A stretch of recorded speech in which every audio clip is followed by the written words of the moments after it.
To see how close the racing really is with these vet guys. All right, couple riders down in turn one here. As we know, all kinds of action in turn two. Looks like coming out of it with the lead, Weege, the number 740 machine. Diego Tavares on that 740 with the lead. Challenge from the number 9. From John Mulvaney. Talked about both of those guys yesterday for sure. They had their turn in front. We'll see if Tavares can hold on to it. Big change when you go from a 50cc class to a vet 30 to see how they take these rhythm lanes. Couple guys still picking themselves up. Went down pretty hard. Couple guys back here, one right behind you. Everybody up under their own power, which is awesome because that's a high-speed first turn. Yep, but there aren't many obstacles in it. That helps keep everybody clean. So right now, Tavares on the 740 controlling it as he comes across the stripe for the first time.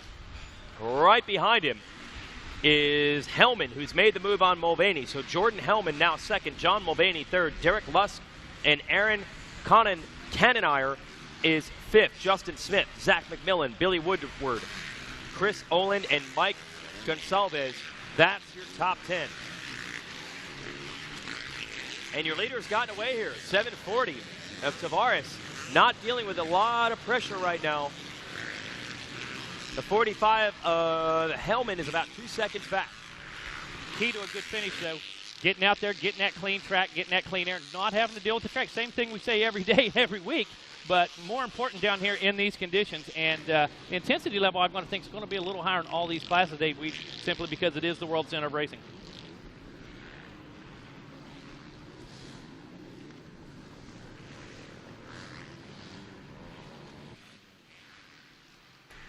Making a run from second place, though, is Hellman.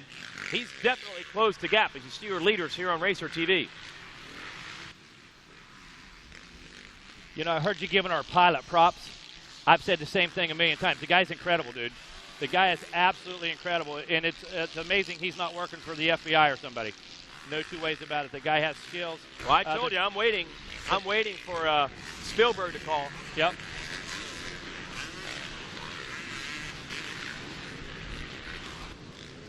Race starting to develop up front here, Weege. No two ways about it. Got a challenge coming on right behind there. Hellman trying to find an inside line on Tavares. Trying to rip the lead away. Hellman on the number 45.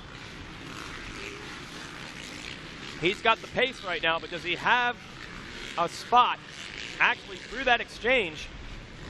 Tavares able to pull away just a bit. So all the ground Hellman made up in the last lap and a half is giving it all back. All for naught. Mm-hmm. Well, you get a real good idea how fast it is down that Cometic Freeway right there. That really puts it into perspective. You can't see down here at ground level. Right. That's I-95 as far as I'm concerned. Some of the speeds they're getting through there. But again, you notice that the technical obstacles are on the slower parts of the track. And then you just have rollers on the faster part. He's back, man. Second place. The 45 of Hellman closing the gap back in on the leader. I want to watch Tavares in the 740 through here, your race leader. What does he do here? He's able to usually get away. Second place loses ground. Let's see if he can stop that from happening. And now we see third, another Kawasaki, Aaron Cannonwire, closing in as well.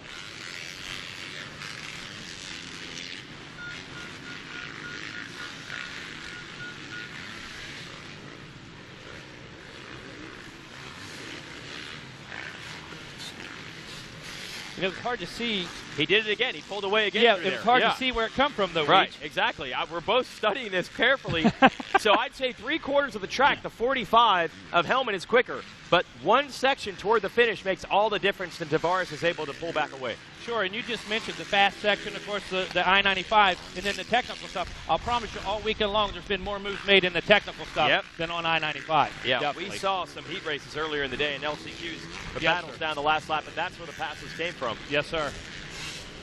Hellman's not giving up, man. He's here. Yep. There he is. Where did he show up between this spot? Is there I something know. we're missing? Obviously.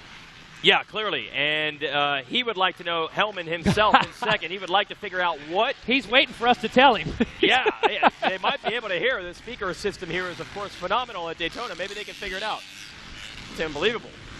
And here's Tavares, your leader, now dealing with lap traffic. Here's Hellman in second in the 45. A little bit closer this time. A little bit closer, and that factor of that lapper. You know, now it's going to come into play a little heavier because there's a lot of riders they're coming up on now. Now, on that freeway, they are almost wheel to wheel. A little mistake for the leader. John Hellman is even, or Jordan Hellman is even closer. Oh, look at this race. In lap traffic, too. I want to tell you something. Hellman's in the catbird position. You think so? I'll like tell you being in that spot. Yep, absolutely.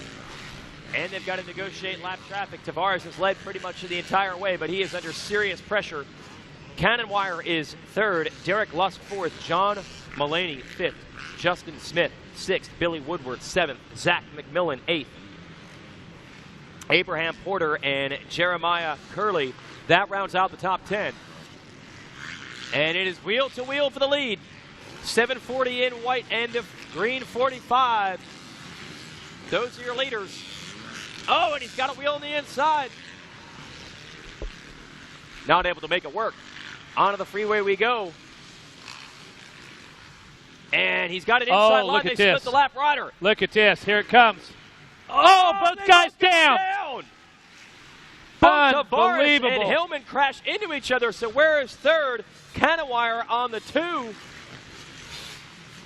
I cannot believe that. You saw that coming, Mega.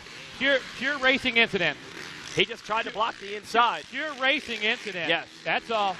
That's all. Yeah, unbelievable. Tavares knew Hillman was coming down the left side, so he just moved over to get there, and they ended up in the same rut. And I'm going to tell you right now, my opinion on 100% commitment by both guys. Most exciting part of the day so far. Oh, they wanted spectacular. it. Okay, they wanted it. Both guys. That's awesome. Yep, Bet BC all on the line here. I told you.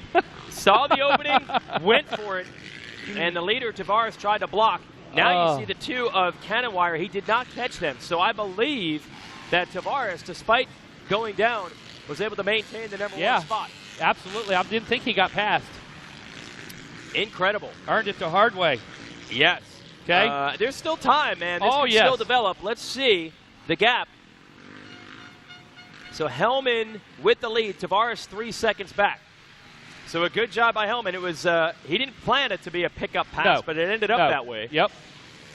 So Hellman, there you see in the green 45 in the number 1 position. Tavares, well, he's going to need that entire bag of tricks that he has in that section leading to the finish. He's going to need it now to make some ground back up. Yeah. And it was set up at the beginning of the straightaway. It was. The move was set up on that jump. Started on the left side and just held it all the way through. Oh, some mistakes from Hellman in the lead. Jordan Hellman trying to hold on to it. Might have bent that bike a little bit. Might have a shifter issue. Could it anything down here in these deep ruts in this sand. Well, when you bring out the Hellmans, you bring out the best. You bring out the best. And that really might have been the best battle we've seen for the lead as Jordan Hellman leads them around. Looking for Tavares back there. Oh, he's lurking. That's not a lap rider. That's lead lap.